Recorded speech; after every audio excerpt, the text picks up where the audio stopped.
Bon, une vidéo qui m'a été pas mal demandée. Aujourd'hui, on va parler de stockage, de disque dur, de SSD, de NAS et même de cloud. Bref, c'est un sujet qui est pas hyper sexy sur le papier et qui pourtant peut quand même vous sauver de quelques crises de nerfs parce que vous perdez tous vos rushs à cause d'un disque dur qui a cramé. Ça m'est arrivé. Donc on va voir différentes options possibles et voir aussi combien ça coûte pour que à la fin vous sachiez quelle solution de stockage est faite pour vous. Parce que oui, je vois beaucoup trop de vidéastes, photographes qui négligent cette partie de stockage et surtout de sauvegarde. Parce que c'est un peu le truc con, mais tant que ça t'est pas arrivé de perdre tes fichiers, t'inquiète pas que la sauvegarde tu t'en fous un petit peu. Mais quand un de tes disques durs crame et tu perds un peu plus de 3 mois de travail, crois-moi que t'es dégoûté et que le stockage tu commences à faire un petit peu plus attention. C'est ce qui m'est arrivé et croyez-moi que j'ai bien chialé ma mère.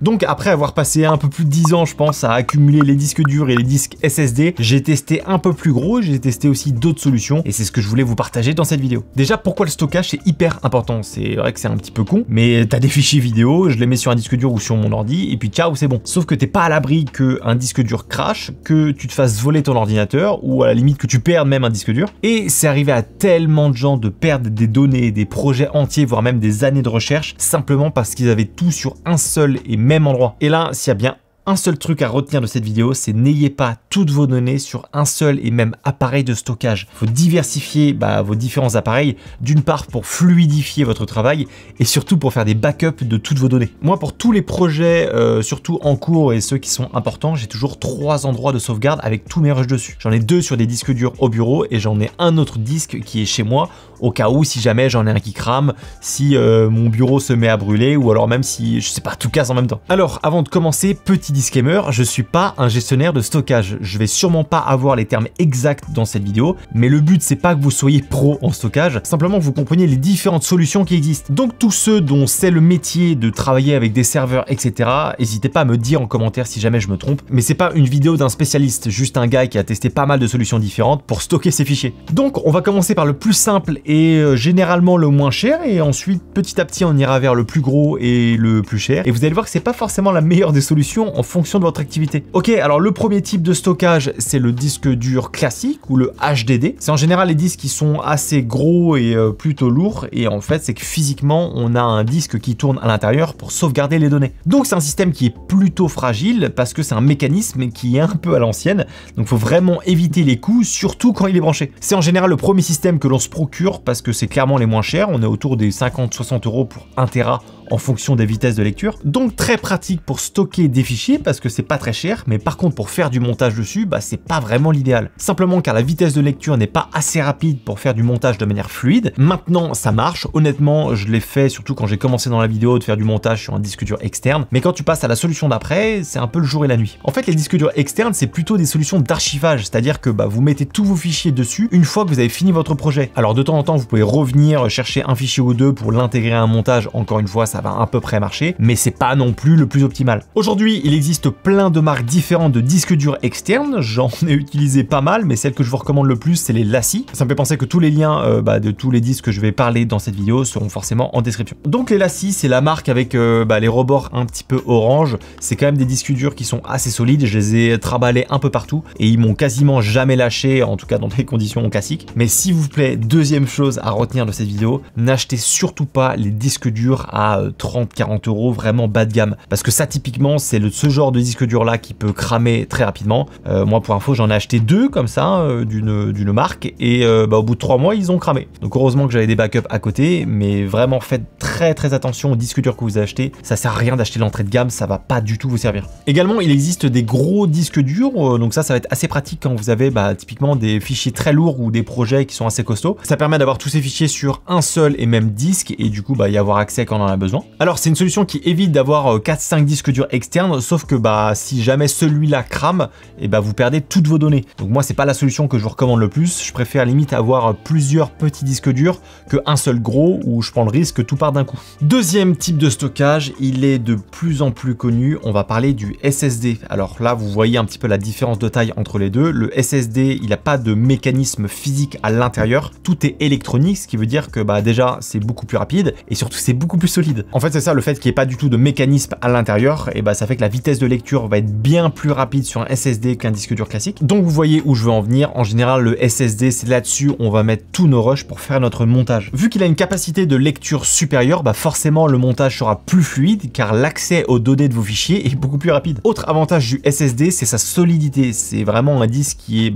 solide comme son nom l'indique, ce qui veut dire que vous pouvez le faire tomber, le mettre dans des poches, etc. Vraiment pas le mener et il va quand même très bien marcher. Alors faut pas non plus abuser, mais tu peux vraiment le brinque-baller attaché à ton ordinateur, il va pas du tout se déconnecter facilement. Évidemment, avoir une vitesse de lecture aussi rapide dans un emplacement aussi petit et aussi solide, et bah ça a des contraintes. Et les contraintes, c'est la disponibilité de stockage à l'intérieur et aussi le prix. On trouve des SSD qui vont de 250 Go jusqu'à plusieurs Tera, mais en général les plus utilisés c'est des petits de 500 Go, voire 2 Tera en général. Et le SSD coûte 2 à 3 fois plus cher qu'un disque dur classique. Donc forcément c'est deux solutions qui ne répondent pas aux mêmes besoins. Le SSD c'est la solution pour faire du montage et le disque dur c'est la solution pour archiver ou faire du stockage. Alors pareil, il existe plusieurs marques de SSD connues, mais les deux grosses c'est en général SanDisk et Samsung. Perso, j'en ai deux SanDisk, un de 500 Go et un autre de 2 Tera, et j'en suis hyper content, j'ai jamais eu aucun problème et je monte toutes mes vidéos dessus depuis quasiment 2 ans. Maintenant je suis passé à une autre solution qu'on verra un peu après, mais jusqu'ici les SSD ça a été que du plaisir. Donc ça c'est les deux solutions les plus classiques et qui fonctionnent bien pour la majorité des gens. Maintenant ça reste des solutions qui sont physiques, donc t'es pas à l'abri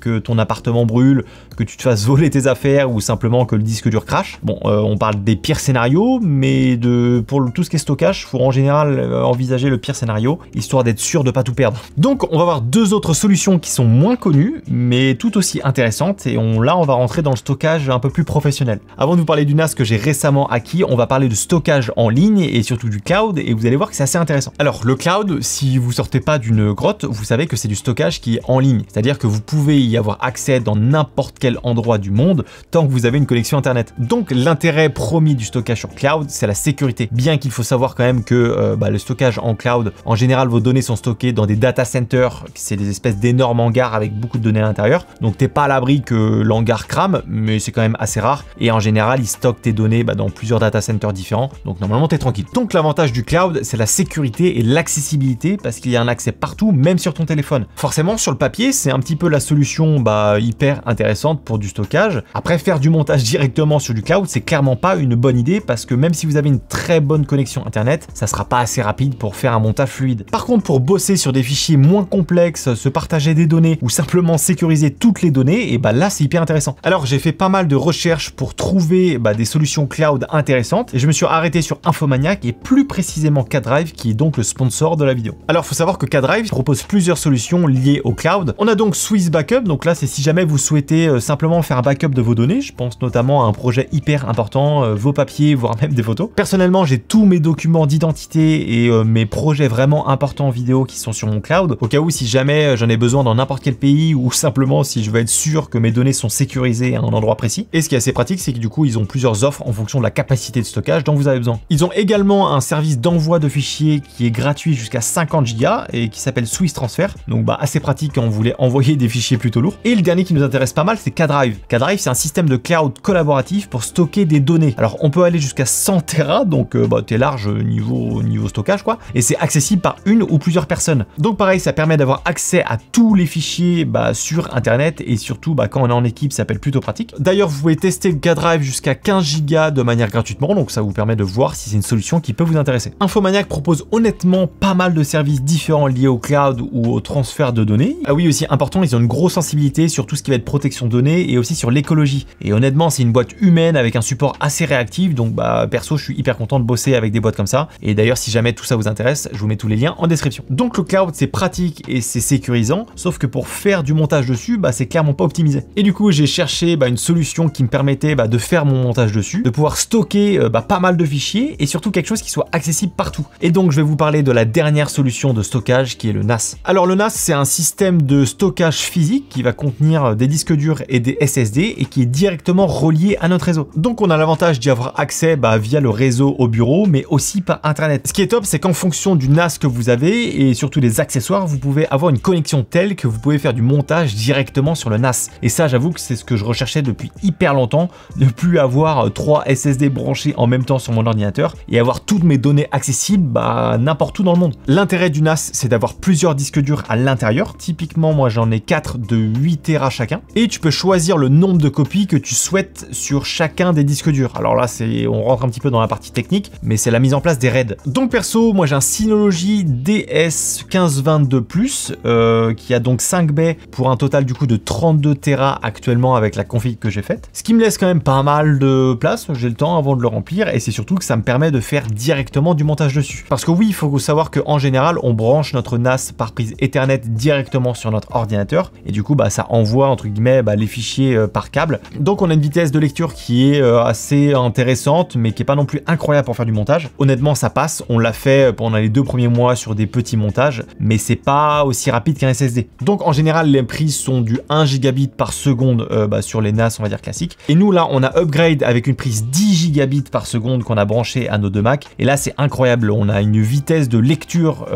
qui est telle qu'en fait, on peut simplement faire du montage sans avoir aucun bug. Et surtout, ce que je trouve incroyable, c'est que peut-être vous le savez pas, mais on est 2 maintenant chez Pile et Face. Et du coup, ça arrive qu'on fasse des montages en simultané et qu'on ait besoin des mêmes rushs au même moment. Et du coup, grâce à cette solution-là, ça nous permet d'être tous les 2 sur notre montage et d'aller piocher sur le NAS les fichiers dont on a besoin. L'autre point intéressant aussi, c'est quand on est en tournage, par exemple, à l'étranger et qu'on veut soit sécuriser nos fichiers, soit faire de la place sur notre carte SD. On peut envoyer tous les fichiers qui sont sur le NAS au bureau. Après, il faut quand même une bonne connexion Wi-Fi, mais ça marche quand même plutôt bien si jamais on veut faire du backup. Bon, je pense que vous comprenez l'intérêt et l'avantage surtout d'avoir un NAS. Alors l'inconvénient, c'est que déjà ça coûte très cher. Moi là, tout mon setup avec les disques durs, les NAS, les accessoires, je suis à plus de 2500 € je pense. Et mine de rien, j'ai quand même toutes mes données à un seul endroit. Donc dans le pire des cas, mon bulot brûle. Et mes données partent avec. Donc ça, c'est... voilà. Donc concrètement, moi j'ai un NAS avec tous mes fichiers dessus sur lesquels je peux faire du montage, stocker mes fichiers et y avoir accès partout dans le monde. Plusieurs disques durs où j'ai tous mes backups que j'essaye de garder et chez moi et au bureau, histoire d'avoir un backup du NAS et même de tous mes fichiers, en tout cas des fichiers importants. Et pour mes données vraiment précieuses et hyper importantes, je mets tout ça sur un cloud. Donc voilà mon système un petit peu de stockage. Il est pas parfait, il a sûrement moyen d'être amélioré, mais en tout cas moi il me convient dans mon workflow et dans ma manière de bosser. Donc un grand merci à tous ceux qui m'ont aidé d'ailleurs sur Instagram quand